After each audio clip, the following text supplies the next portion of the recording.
Moi, je vois tous ces parasols qui sortent. Il y a toutes ces couleurs comme ça explosives qui sortent dans tous les sens. Moi, c'est voilà, un moment où tout d'un coup, je me dis, wow, on est dans une explosion de vie. Il y a des sucettes de toutes les couleurs, il y a des bonbons, tout ça. On est dans une sorte de confiserie, d'atmosphère très ludique, très gourmande et qui rappelle l'enfance en fait. Et c'est ce que j'aime particulièrement. La grande aventure, quand j'étais petit, c'était de venir marcher sur les planches à Deauville. C'est cette atmosphère quand il fait en même temps pas très chaud, mais qu'en même temps on s'en fout parce qu'on sait bien qu'en Normandie il fait pas toujours beau et que même s'il pleut c'est pas grave, on continue à jouer.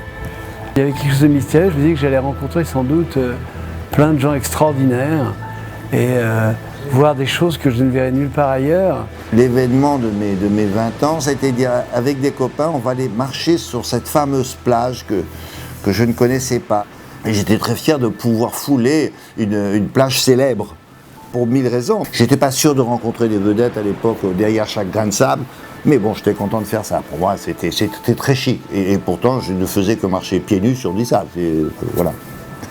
C'est l'architecture de toile qui apparaît à la belle saison, comme une sorte de floraison toujours inattendue. C'est un lieu où la lumière joue un rôle essentiel. C'est la baie de la Seine, c'est historiquement un lieu très important pour l'exploration de la couleur chez les peintres et pourquoi pas chez les photographes.